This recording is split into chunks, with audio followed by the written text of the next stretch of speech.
बाधा बड़ी महत्वपूर्ण है ये बाधा। देखा, इस चीज को समझना, अपनी खुद की लाइफ से जोड़ना इसको।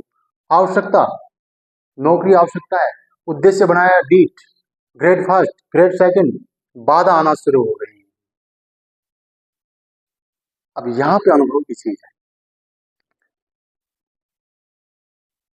आपने एक बहुत ही प्रसिद्ध डायलॉग सुना होगा, उसके बारे में बताऊंगा आपको।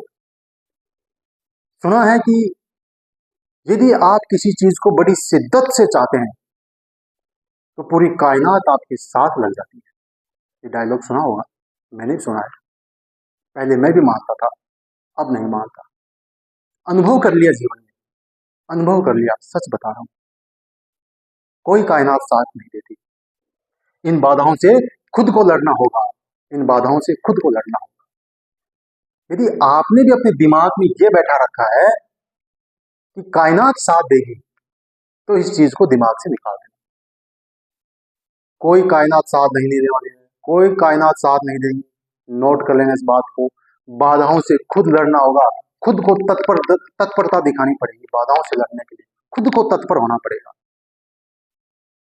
कितने ही लोग हैं जो ग्रेड फर्स्ट की भर्ती की तैयारी करेंगे, कितने ही आवेदन करेंगे, कितने ही ग्रेड सेकंड की करेंगे, कितने ही रीट की करेंगे, लेकिन कुछ का चयन होगा, कुछ का जो विशेष है। उन्हीं के लिए बाबा दिनकर कह रहे हैं कि सच है विपत्ति जब आती है, कायर को ही दहलाती है। सूरमा नहीं विचलित होते, क्षण एक नहीं धीरज खोते। विघ्नों को गले लगाते हैं, कांटों में राह बनाते हैं, कांटों में राह बनाते हैं। उनके लिए कह रहे हैं, क्योंकि हमने साहित्य नहीं पढ़ा ना, हमने तो फिल्मी डायलॉग सुने। साहित्य, कवि की बात में दम होता है। अपने अनुभव से कोई बात बोलता है, कवि अपने अनुभव से। इसीलिए कहा गया है, जहां न पहुंचे रवि वहां पहुंचे कवि। साहित्य में दम है। हमने वो नहीं पढ़ा, हमने फिल्मी डायलॉग सुना।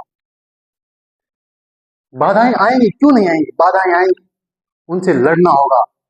कनकरिया जिनकी सेज सुगर, छाया देता केवल अंबर। विपदाएं दूध पिलाती हैं, लोरी आंधियां सुनाती हैं। जो लाक्षा ग्रह में जलते हैं, वे ही सूरमा निकलते हैं, वे ही सूरमा निकलते हैं। जो इन बाधाओं से लड़ेगा, इन बाधाओं को लड़ने के लिए तत्परता दिखाएगा। सिद्धार्थ बड़े ऐसो आराम में था, लेकिन जब कुछ अच्छा करने के लिए, कुछ ढूंढने के लिए, कुछ जानने के लिए सत्य के मार्ग पे चला, तो दिक्कतें आई। जो 5 ब्राह्मण साथी उनके साथ थे, वो भी साथ छोड़ के चले गए कि आपसे दुख सहन नहीं होता है, काया क्लेश को नहीं दे सकते आप।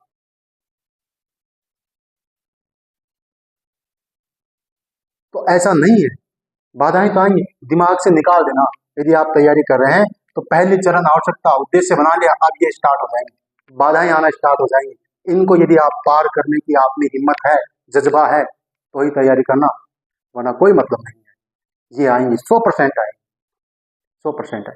संयोग से कुछ अपवाद हो सकते हैं, उसमें अध्यात्म का अपना रोल है, प्रारब्ध का अपना रोल है, उस विषय में नहीं जा रहा। अपवाद हर जगह होते हैं, लेकिन बाधाएं आएंगी, बाधाएं आएंगी। इसके लिए आपको तत्पर रहना है। ये एक यज्ञ है, यज्ञ। प्रतियोगी परीक्षा को मजाक समझा क्या? मजाक है क्या? ये एक यज्ञ है, यज्ञ।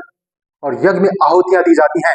यहाँ पर भी आपको छोटी छोटी कामनाओं की, छोटी छोटी वासनाओं की, छोटी छोटी चीजों की आहुति देनी होगी, आहुति देनी होगी इस यज्ञ में।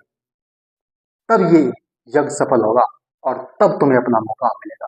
आधुनिक जमाने का युद्ध है प्रतियोगी परीक्षा, आधुनिक जमाने का युद्ध है। पहले खुले मैदानों में होते थे, अब बंद कमरे में, हॉल में युद्ध हो रहा है। लाखों अभ्यर्थी लड़ रहे हैं। जो उस यज्ञ को सही ढंग से संपादन करेगा, वही उसमें विजयी होगा। आहुति देने पड़े, लेकिन हम आहुति कहाँ दे रहे हैं? हम तो लाइब्रेरी में बैठे बैठे चाय के लिए घड़ी देख रहे हैं कि अब चाय का टाइम हो गया, चाय का टाइम। अरे भैया, चाय पीनी है, किताब बंद कर चाय पी ले पहले। कोई जरूरी टाइम भी पिएगा, फिर टाइम क्यों देख रहा है? कितने ही बच्चे हैं, मैं देखता हूँ, मैंने जब लाइब्रेरी ज्वाइन की, मैंने देखा सुबह से शाम तक अपना पूरा समय व्हाट्सएप पे निकाल रहे हैं, फिल्म देख रहे हैं। क्यों भाई, क्यों परेशान हो रहे? बंद करो मोबाइल, जाओ घर। तो बात यह है कि बाधा, तत्परता। चौथा पॉइंट, जब बाधाओं से तत्पर रहेंगे, अब आपका अधिगम स्थिति, अब बनेगी आपकी अधिगम स्थिति, अधिगम स्थिति बनेगी अब आपकी, यानी कि वातावरण, एनवायरमेंट, अब वो